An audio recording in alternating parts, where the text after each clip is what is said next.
A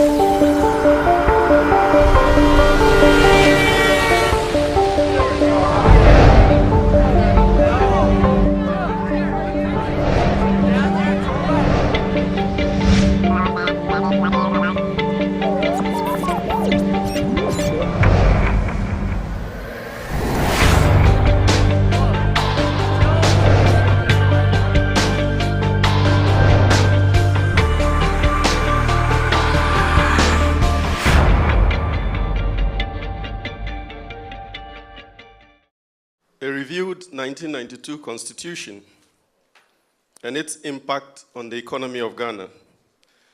Looking forward.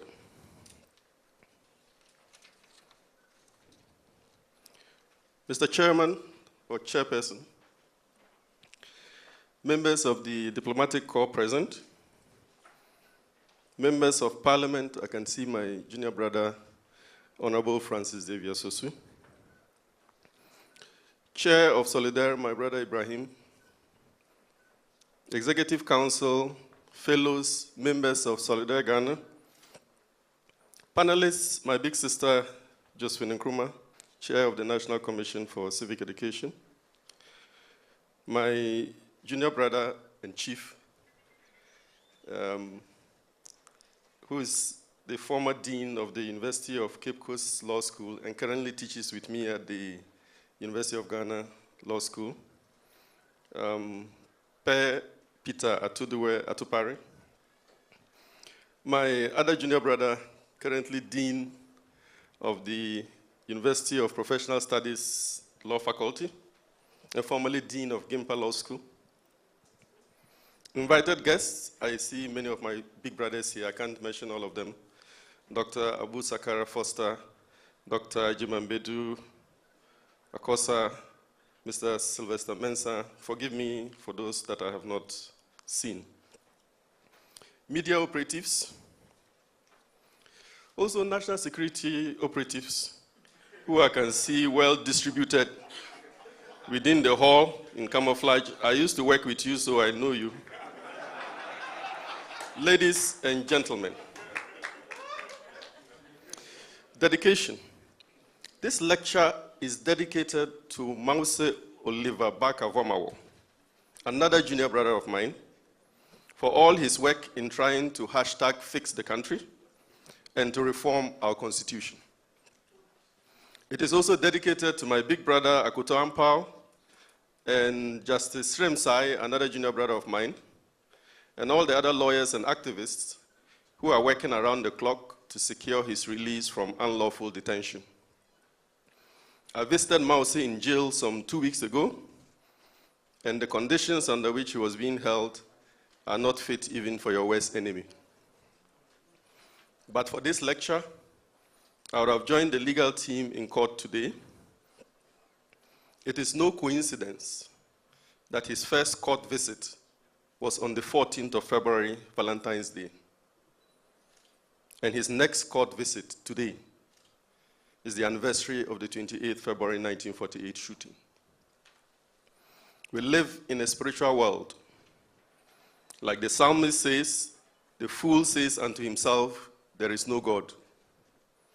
Sometimes God speaks to us by timing events, rolling the cosmos and the elements and our actions to coincide with particular times and seasons in order to give us a message.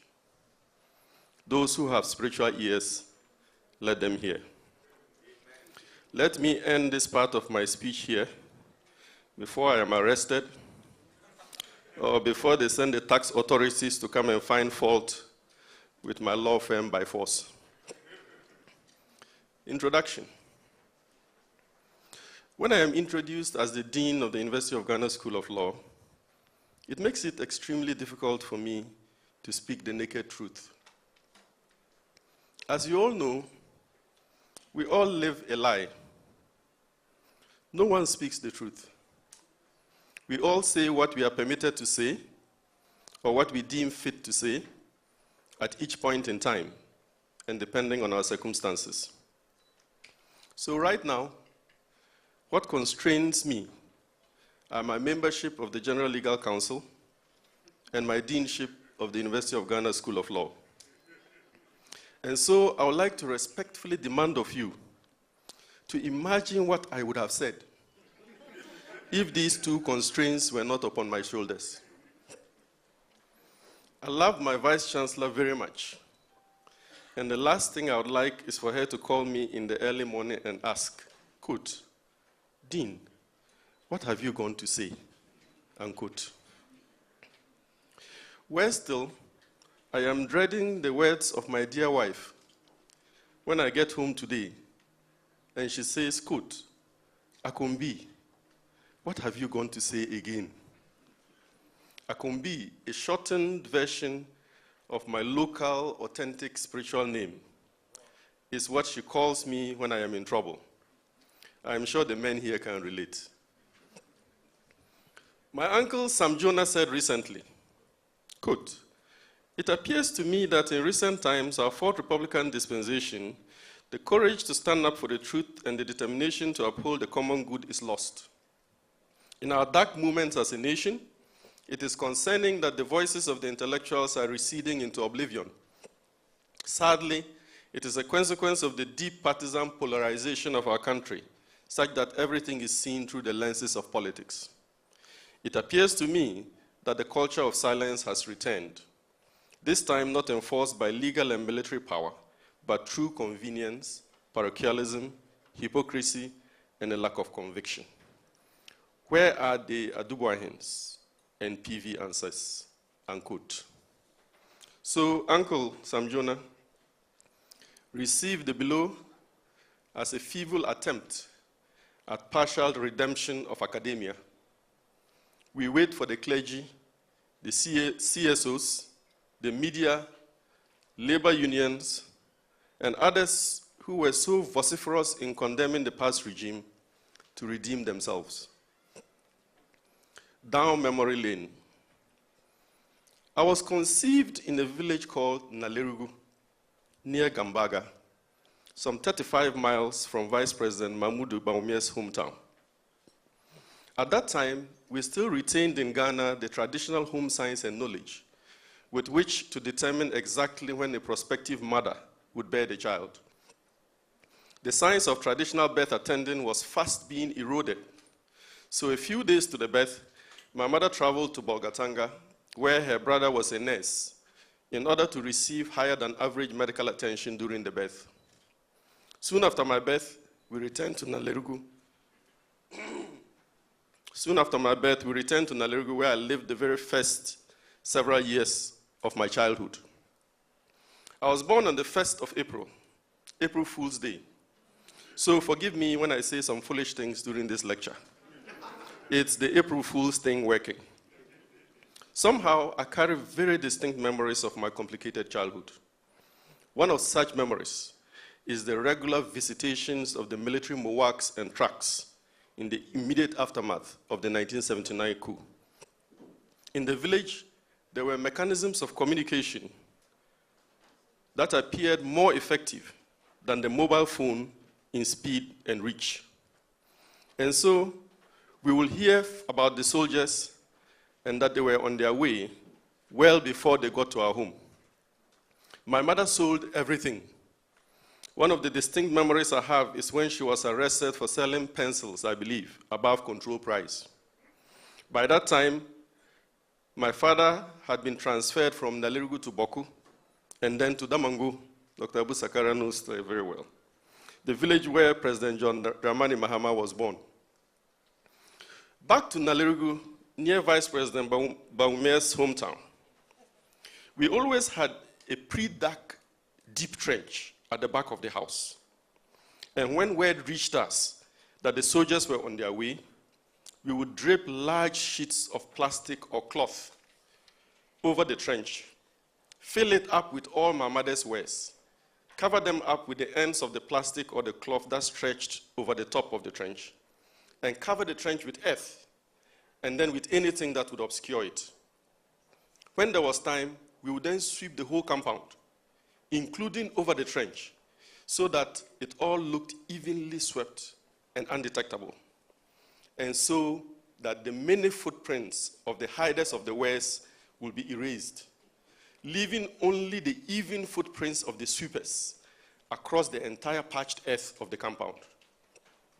Many times, my mother would meet the soldiers across the compound before they walked up to our home, or sometimes before they got out of their vehicles.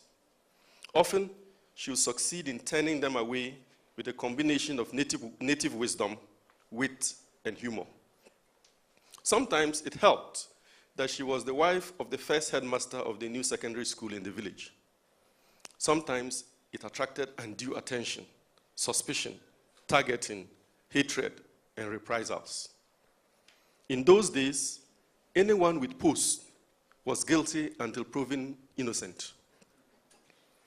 And the names of the offenses were hilarious: economic sabotage, engaging in acts calculated to cause disaffection for the revolution, government indiscipline. A few years later, when we lived in Boko, and after the 1981 coup, our family was targeted in this way. I still recall the morning our home was attacked and ransacked. Everything was carried away. We moved to stay with a distant relative farther from town. My father was put before a public tribunal and charged with offenses whose names I am unable to recall now. Throughout the period of his trial, he was without a job, without a salary, and in constant fear of his life and the lives of members of his family. When we relocated at night on various occasions, he carried a sharpened cutlass with him. The entire family had to live on the back of my heavily pregnant mother and subsequently nursing mother throughout this period. I have recounted before how my father was made to account for his stewardship of the school he headed, how he accounted for all of it but for one shovel, one pickaxe, and 4 pesewas. How the shovel and pickaxe were later retrieved at a building site, and how he refused to plead guilty to misappropriating 4 pesewas, and how the receipts of the 4 pesewas were later found. After he was found not guilty, he was restored to his post, paid his emoluments, and promoted. Others were not that lucky. Many Ghanaians who were not able to beat the system the way my mother did, or successfully fight the system the way my father did, were mistreated, beaten, even killed. We do not want a coup in this country. Yet I fear that if we do not act quickly, we may have one in our hands very soon. A former colleague, doctoral student at Harvard, wrote his dissertation also on Ghana. He now teaches at a war college in the US. Imagine the name of the college, War College. Whilst my topic was on the Ghana police, his topic was on the Ghana military. Naturally, our paths intersected, and we have remained friends since. My friend's PhD thesis was on the topic, quote, "Why certain coups succeed and why others fail." His case study was Ghana. My current assessment that Ghana may be ripe for a coup partly springs from the knowledge I gained from accompanying my friend through part of his doctoral research on this topic. It does not help matters if we consider Samuel Huntington's thesis on the snowballing effect of coups in the sub-region and the closeness of recent coups to whom. I urge my good friend, the Minister of National Security, Honorable Kandapa, to have a conversation with my friend at the War College.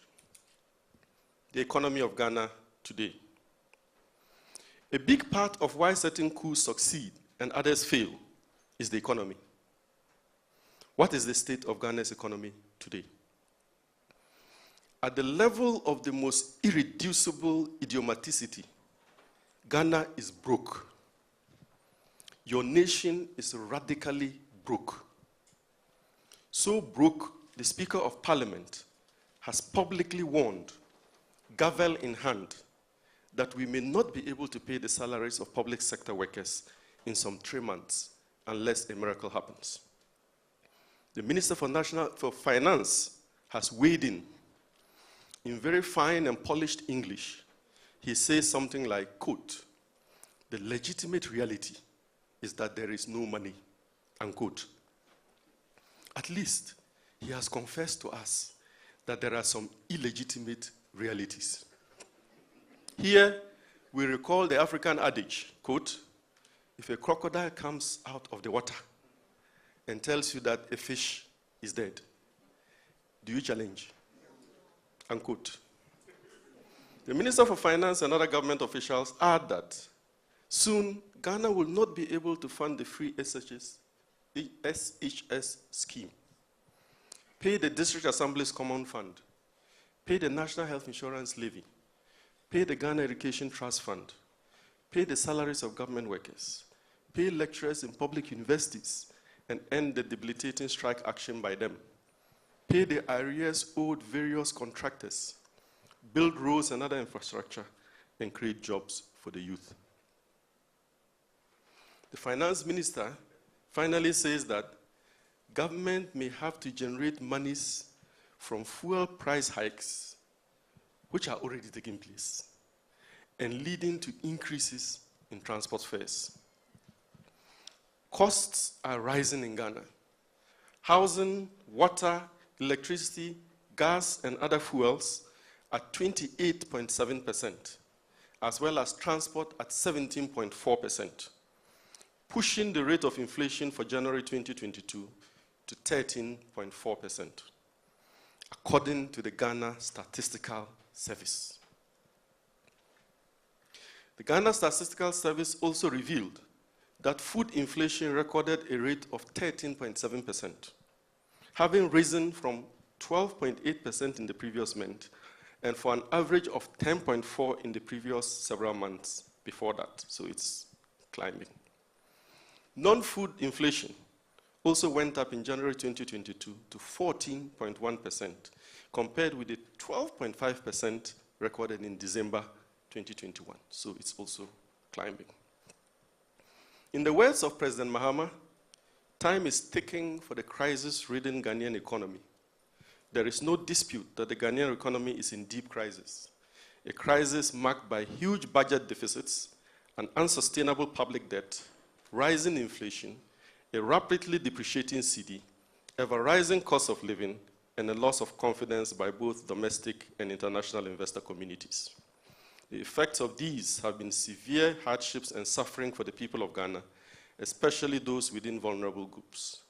As a result of the horrendous low point we have now reached, it's very clear that urgent intervention is required to avert a total collapse of the economy, unquote. Ghana's cedi has performed abysmally since the beginning of 2022, despite the efforts of the Bank of Ghana to artificially hold it down. The Ghana cedi ranked second worst among 15 top performing currencies in Africa recently.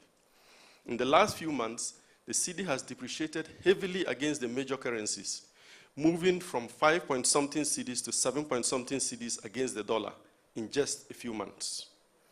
When President Mahama handed over power, the cedi was 4-point-something to the dollar.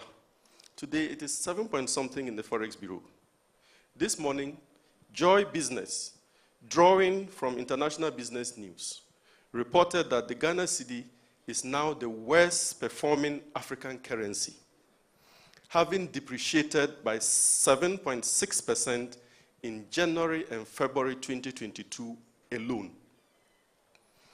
And I hope we all now know that if the fundamentals of the economy are weak, the exchange rate will expose you. Let us remember that the financial crisis is a byproduct of crisis in the real sector of the economy. Dr. Abu Sakara will tell you that. For example, cocoa production in Ghana dropped significantly last year, according to the figures of the International Cocoa Organization. Whilst Ivory Coast recorded a drop of just 4%, For some reason, Ghana recorded a staggering drop of 54%. What is happening? The International Cocoa Organization is still surprised and perplexed that purchasing of graded and sealed cocoa beans for the 2021-2022 cocoa year, as at 6th January 2022, were reported at 263,000 tons only. And please compare the 263,000 tons with 570,000 tons a year earlier. Our president himself has weighed in on the economy and is reported to be, quote, upset and anxious about cedi depreciation. Quote, I am aware of the anxiety there is in business circles and throughout the population about the recent depreciation of the cedi. I am extremely upset and anxious about it too, unquote. What our president and our government officials are saying about our economy is consistent with what the international financial community has said. Late last month, Bloomberg, Reuters, and Fitch all agreed that Ghana's debt has moved into deeper distress at over 80% of GDP. The Ghana Statistical Service, I keep to the Ghana Statistical Service because it is the official authority. The Ghana Statistical Service puts it at almost 85% debt to GDP ratio, rising from 31.4% just a decade ago when President Mills was president. And to compare, as at the time President Mahama left office, it was 55.94%. The rating agencies add that Ghana is at risk of a debt crunch, with interest payments alone absorbing about half of total government revenues. And this is the second highest ratio in the entire world of 200 countries. So we are number 199 over 200. Resultantly, Ghana was downgraded to B- with a negative outlook, and then to C. First time ever. The Bloomberg has added Ghana to the 5 fragile, indebted African nations who are at risk and on a precipice. The 5 worst African countries, Ghana, Nkrumah's Ghana, is among them. So we can no longer borrow on the international financial markets except at horrendous interest rates. And our only hope, some say, is to go back to the IMF. After pretending to recant a little later, Fitch concludes, quote, general government debt reached an estimated 83% of GDP at end 2021. Who remembers the figure given by Ghana Statistical Service? 85. Including approximately 2% of GDP in debt held through the energy sector levy special purpose vehicle. 83 plus 2 is what? So the Statistical Service is right. We forecast government debt to remain on an upward path through 2025. I'm depressed to read the rest of it. Maybe I should skip a bit. Debt affordability metrics will remain weak. Ghana's debt constitutes 539% of government revenue, compared to other B medians of 325%. You are doing almost double. Let me skip that depressing part. What amazes me is that when things were not 1/10 as bad under the Mahama regime. Occupy Ghana marched on the office of the president, the then Flagstaff House, now called Jubilee House, on 1st July 2014. Many leaders, clergy, intellectuals, lawyers, journalists, many Ghanaians urged them on as they raided the premises of the office of the president, insulted the president to high heavens by the minute, by the hour, by the day, emboldened by a correct interpretation of the law to the effect that it is not a crime to insult the president. President Mahama asked that the security forces not react negatively and that no one should be hurt. I am talking from personal experience because I was inside Flagstaff House that day. Marching on the office of the president, a national security zone, is not a crime. Saying that you will do the coup using the definite article, a reference to the coup that the market women in Kumasi already say they will do, is a heinous crime. Some months after the march on Flagstaff House in 2014, I told the president that I was returning to Legon to continue my job as a people teacher. I explained in part that I was no longer able to align my lifelong activism with the state of things then. By 2019, I had sought out President Mahama and told him that he was a far better president. In 2016, the price of a liter of petrol was 3.75 Ghana cedis. Today, it has broken the 8 and is selling at almost 8 cedis a liter. I used to fill my tank with 400 Ghana cedis in 2016. Today, I fill it with 1,000 Ghana cedis when it is empty. When I was appointed dean, one of my junior brothers came to my house, took my RAV4 away, and left his Land Cruiser and said, the RAV4 doesn't befit your position. So now I'm saddled with a Land Cruiser, which I have to fill every week at 1,000 Ghana. A ball of kenke was 70 pesos in 2016. Today, it is 2 cedis at my last visit, and it seems to have shrunk in size. Trotro fare from Circle to Adenta was 3 cedis, 70 pesos in 2016. Today, it is 7 cedis. And yet, income levels have remained virtually the same, with only the usual nominal increases in government wages over the period. And so, Mr. Kwame Pianing, a renowned New Patriotic Party politician and economist, is reported to have said that it is a shame Ghana's Yale-trained finance minister has been a historic disaster. Today, things are 10 times worse, and all we hear is loud silence.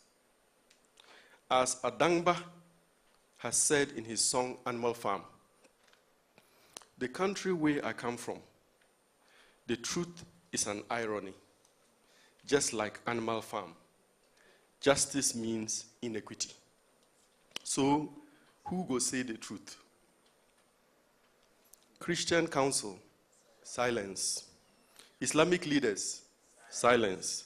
Kings and queens, silence. Traditional rulers, silence.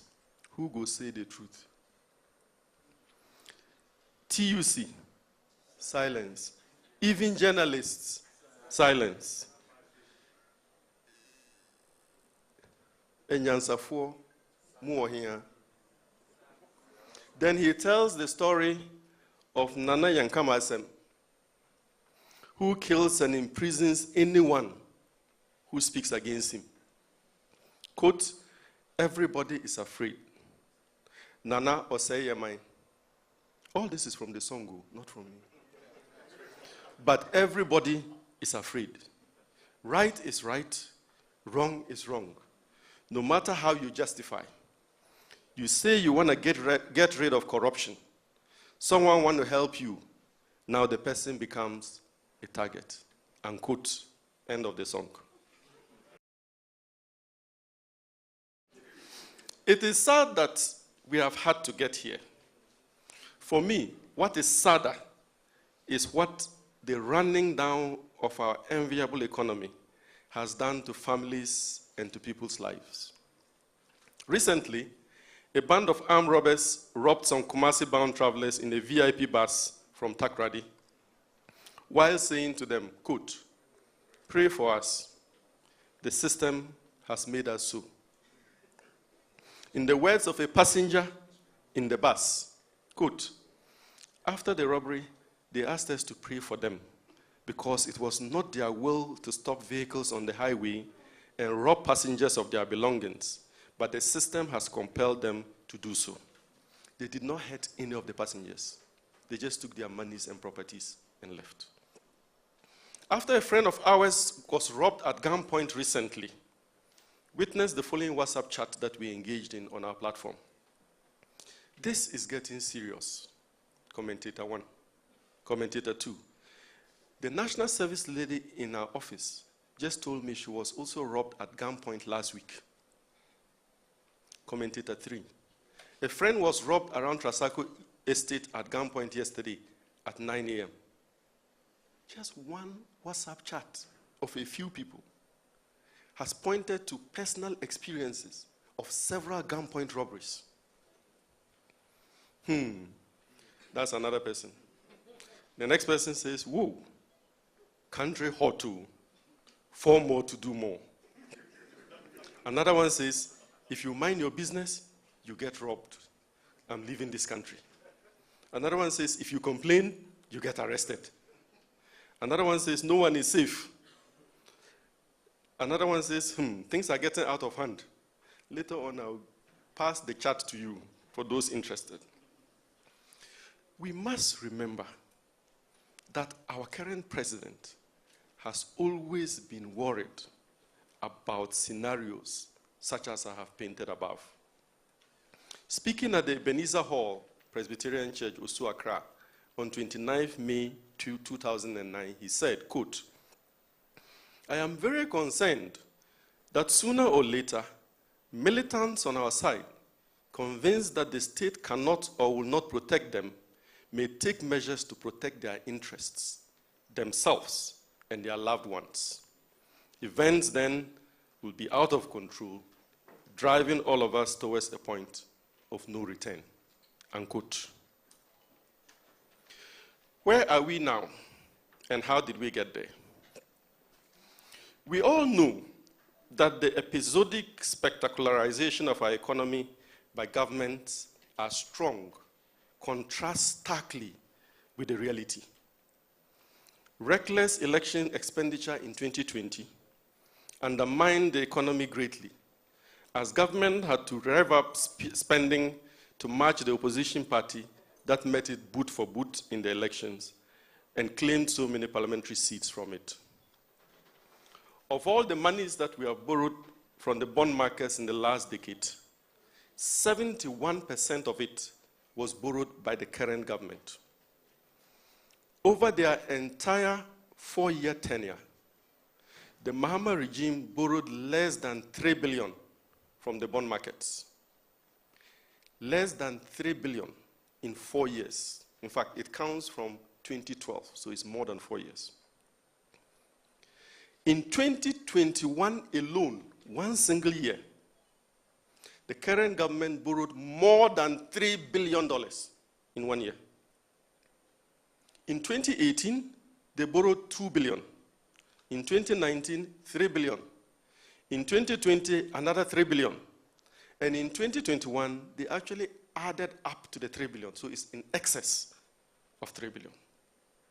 And this is from the bond market alone. We haven't counted the mopping up of domestic savings.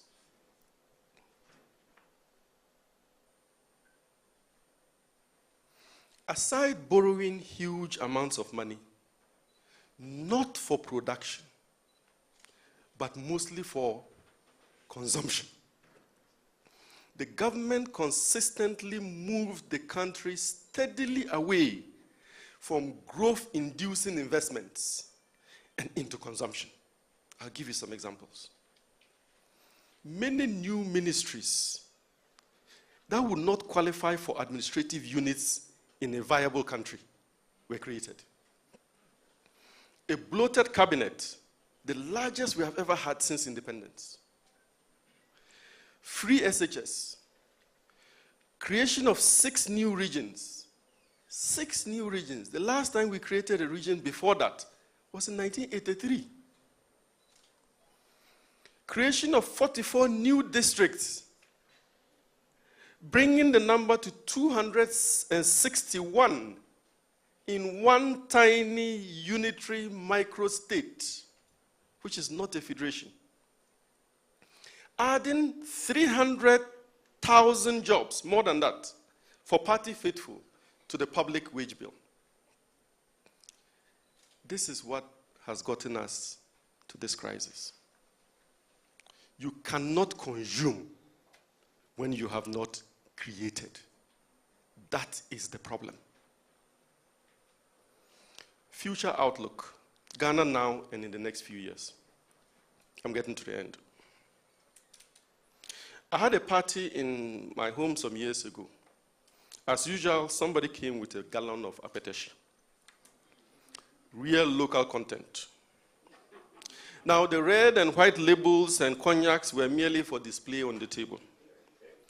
The akweteshi, in a white gallon, was placed under the table. I do not know why we do that. And the akweteshi got exhausted quickly. Not the exotic drinks. They go quarter way down, I return to the cabinet and I wait another party. The way we treat the apeteshi is the way we treat the real state of our economy. We hide it. In real African tradition, we believe that a good economy and certainly money doesn't like noise. So forgive me when I say publicly that Ghana is darn broke. There is no other way to say it. We are not suffering passing illiquidity. We are not experiencing temporary financial distress. We have accumulated debt stock that is crippling the economy. Unless we allow the reality of this current situation of our economy to sink in, so that we can, with cool heads, calm hearts, and steady fingers, pull ourselves, in the words of Kwesi Bochwe, back from the precipice. We are economically doomed. And as you know, it is the economy, stupid. The sad news is this. We are not just broke. Unless we do something about it immediately, we are going to be in economic and financial ruins. Is it ruins or ruins? Ruins for the next 12 years. In the next 3 years, we all know that the government is capable of doing only one thing: borrow more, domestically and internationally. In order to pay the public wage bill, barely keep up with interest payments on loans, the principal will remain intact, depend on donor funds for most goods and services, and borrow even more to start some infrastructure projects just for show. So 3 years gone. Domestic borrowing will starve the economy of needed capital to grow, completely suffocating it. Increasing cost of living will fuel labor unrest, and government will further empty all local coffers, mopping up any available excess liquidity, and borrowing more internationally to pay up. Then, having laden us with even more crippling debt, and securing an economy on life support, and amidst fanfare, they will gladly hand over to a new administration on 7th January 2025. The processes for doing the above will not be smooth sailing, especially with a hung parliament, unless some minority MPs are locked up in jail or forcefully kicked off their seats through civil suits in accordance with the plan for these that are now underway. There will be stiff opposition to government's quest for approvals for loans and critical initiatives by the minority caucus in Parliament. But this will not be a good thing because it will lead to increased transaction costs for those loans, higher kickbacks, and poorer deals, all of which are ultimately debt for we the people to carry on our backs. So, Mr. Sosu, when you're opposing these loans, remember that we are just increasing the 10% to 20% for the initiator of the loan because it's more difficult for him to get it. And so his cut will be higher. And the deal will be worse because they have to negotiate down. And then we are all in deeper debt.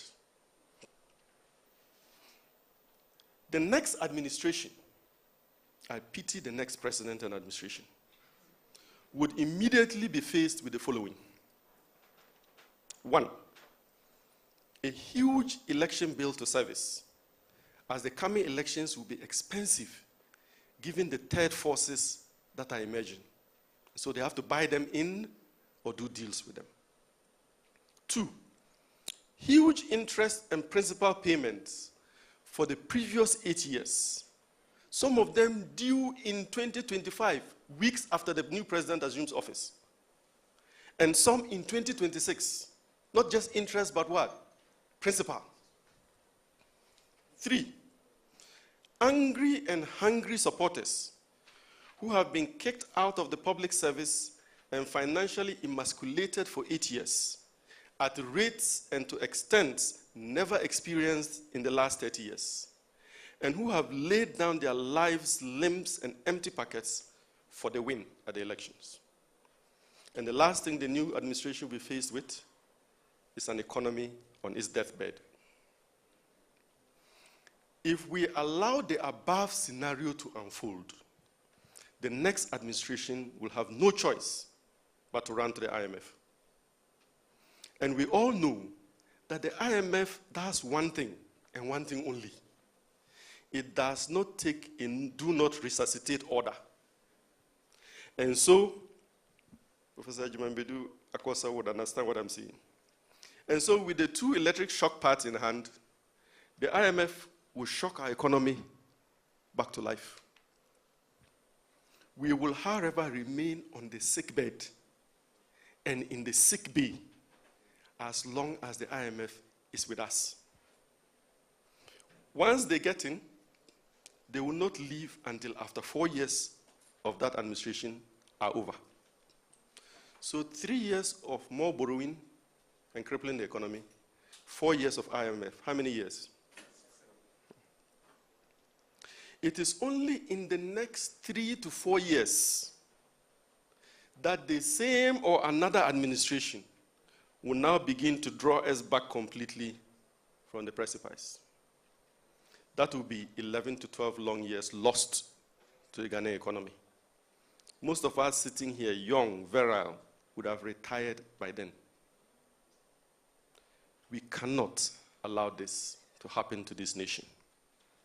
Finally, what should we do and what should we not do? I have stated all the problems. I'm now trying to proffer some solutions as the last segment of the speech. There is only one thing to do now. Prevent a coup in Ghana. Since the climate and the environment, national and immediate international, are conducive for one. Preventing a coup in Ghana today is not very difficult. In fact, it is pretty easy. If we put politics and male egos aside, it is an easy 3-step process. However, before we get to what we must do and the 3-step process, let me consider what we must not do. First, we must compel the government to acknowledge the current economic mess, they mostly, and previous governments to a lesser extent, have driven us into. Denialism should not be allowed. I am glad that the government and the Minister of Finance, my friend Ken Ofori-Atta, has acknowledged our dire economic situation. So the first thing not to do is denialism. Second, we must not accept the lie that the current economic crisis is due to COVID. The injection of cash into the economy from various financial institutions during COVID and the forced import substitution economy could have actually improved our economy if it were better managed. And especially as we took a comparatively light hit from COVID. Ghana's economic problems started before COVID-19. On balance, COVID-19 was a good thing for Africa and Ghana. Not many people died. And yet, huge opportunities opened up in import substitution and reduction of the import bill, and even in the digital economy, from whence e-levy, ironically, cometh. The current administration in 2020-2021 received very large bailouts. $1 billion, not cedis, concessionary facility from IMF. Another $1 billion in special drawing rights allocation. Almost $500 million from the World Bank. Additionally, Ghana took $250 million from our stabilization fund and 10 million cedis from the Bank of Ghana, totaling 30 billion Ghana cedis. We didn't get as much money before COVID. So financially, COVID was a good thing for government. The conclusion of the joint World Bank-IMF debt sustainability analysis on Ghana in December 2019, months before COVID hit Ghana, had this to say, quote, before COVID, they told us, quote, Ghana is at high risk of external debt distress, with threshold breached on the present value of external debt to GDP ratio, the debt service to export ratios, and the external debt service to revenue ratios, with the latter exceeding the threshold throughout the forecast horizon. So we should not accept the lie that our current economic situation was created by COVID. It is not true. Third, we must compel the current government to fix its own economic mess. Carry your own shit, excuse my French. We will not be your night soil carriers in the future. At the end of June 2020, Ghana's debt stock was approximately 258.4 billion Ghana cedis, an increase of 118% in just 4 years. Habba. Fourth, we must ensure that the government does not run to the IMF for a bailout. Like Minister for Finance Ken Ofori-Atta has said, quote, whatever we do, we are not going to the IMF. The consequences are dire. We are a proud nation. We have the resources. We have the capacity. We are not people of short sight, unquote. Whilst I do not agree with his mode of managing our economy, I agree with the Minister for Finance when he says we should not go to the IMF. I told you already, the IMF shocks economics back to life. It was not set up and has no success stories for making economies flourish and thrive. And we don't want to be merely a bed-ridden economy. I am also afraid that an IMF program will start with an audit of COVID-19 expenditures. And given what has happened with some other audits in other African countries, I shudder to think what will happen if we are audited for our use of the double-digit billions of Ghana cedis the IFS gave us as COVID support. So the final portion of my paper, what should we do? 3 steps for putting Ghana's economy on a firm footing for the future. In concrete terms, we need to implement the following steps in order to prevent a coup and the collapse of our economy. The first step is to pass the Dan Farakhin e-levy bill immediately and implement it effectively. Yes, you heard me right. The e-levy is both Dan and a Farafaka. However, to prevent the collapse of the economy and a return to the stranglehold of the IFIs, we have no choice but to pass it. As someone has noted, President Nana Addo Dankwa Akufo-Addo will go down in history as, quote, the president of public debt, or, quote, the president of austerity, or maybe both. E-levy is the part of the presidency of austerity. The starting point for successfully passing the e-levy bill is for government to stop lying to us, the citizenry. Come clean. Confess that you had thought the job of managing the economy was simple, but that you now know better. Abate the arrogance and high-handedness. Ask the people of Ghana for forgiveness. And pray the people of Ghana that we have limited options right now. We either allow the economy to collapse and we all suffer and get back into the grips of the neo-colonial IFIs, or we use the e-levy to prevent economic recession and depression. Ghanaians are smart and empathetic and will gladly support the e-levy if this is done right. Fellow Ghanaians, if we do not support the Dan Farakhin e-levy, government will simply tax something else, such as fuel.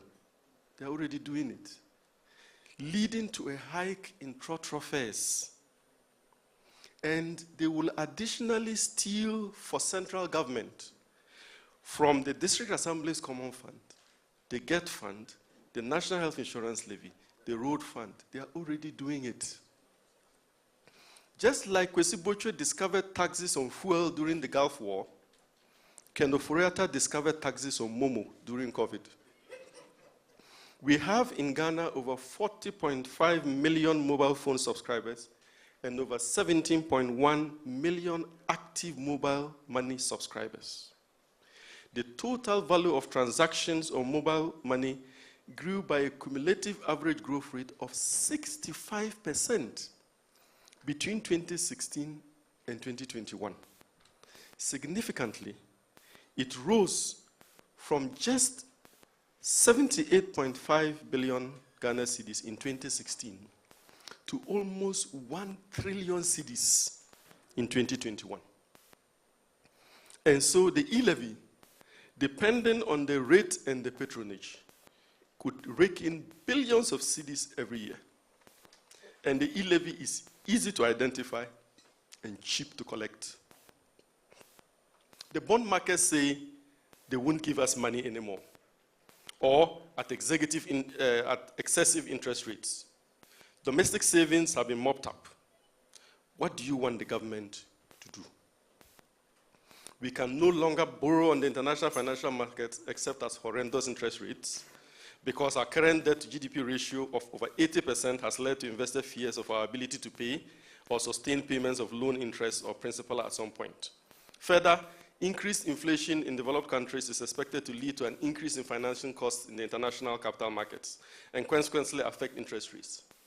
It is no surprise that government has decided to suspend borrowing from the international capital markets. The Farakhin e-levy, as horrible and as wicked as it is the only way to save our economy from collapse in the near term. Fellow Ghanaians, the power is in your hands. Let us embrace the Farakhin e-levy and save our economy and our nation from collapse. This is the sad reason why I have become an ardent supporter of the Dan Farakhin e-levy. Because without it, the economy will collapse. As Ghanaians, we should, however, ask for one thing. absolute transparency every step of the way in the way and manner the e-levy is collected and used. Occupy Ghana has called for this already. This is the place to establish a special e-levy commission, not in those other areas. History is beautiful and history matters. On 1st April 1852, the Gold Coast Poll Tax Ordinance was proclaimed. It failed and was finally scrapped by the colonialists in 1861. The problems were: 1, misapplication of proceeds; 2, embezzlement of tax proceeds; 3, weak monitoring; 4, poor patronage; 5, lack of consultation; and 5th, failure of the British to protect the coastal states from the Ashantis. In this case, a possible failure to protect low-income workers. This is 1852. The same problems the e-levy is facing today. The e-levy commissioner and commission have their job well cut out for them if they are to make the e-levy succeed. It is sad that we have had to get here, but it will be sadder if we do not pay it in the short run and start holding government by the throat to account for every little peso we pay. Citizen groups must actively audit the e-levy account as a backup to the work of the e-levy commission. After we pay the Farafakin e-levy, we need to immediately begin the process of redeeming our economy and our nation. And now I'm moving to the second step of the 3-step redemption style. That step is to exploit COVID-19 to shore up domestic production and import substitution, saving the cedi from its endless run at Hussein Bolt speed against the major currencies, and create the needed decent jobs to keep the youth busy so they don't join the coup. This process will include rationalization of the tax exemptions we offer in this country and reorder them to support domestic production. Our president, in his 2019 State of the Nation address, painted a dire picture of the tax exemptions regime, calling it, quote, a growing threat to fiscal stability and revenue generation, unquote. Again, using rapid COVID-induced digitization of the economy, we can easily reduce the cost of doing business and general transaction costs, even the cost of goods and services generally, using technological developments and innovations spawned and spurred by COVID. Rough as it may sound, the second step may also involve auctioning our bauxite or other mineral reserves to the Chinese, for example, for many billions of dollars that will be used exclusively for rebuilding and extending our roads, railways, irrigation fields, power plants for export of power to the West Africa Power Pool and beyond, and so on. The production from these investments will then pay off our loans with change to lend to other countries. The third and last step is to constitutionalize our development.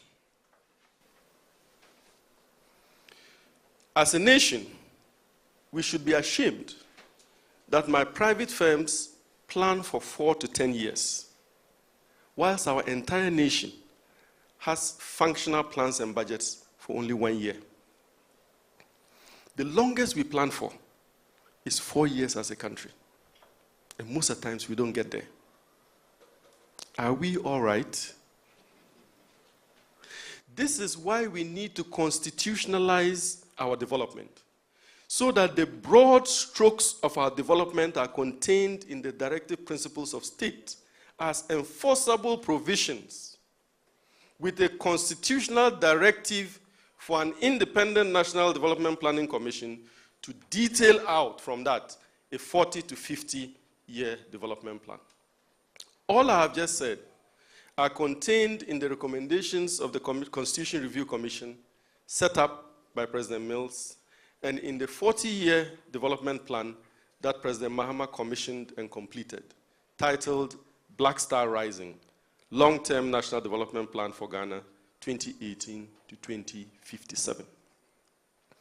Kudos also in this last respect to Dr. Nimoy Thompson, one of Africa's veritable economists, and to Dr. Kwesi Bochwe, who were Director General and Chair, respectively, of the National Development Planning Commission that spearheaded the 40-year development plan.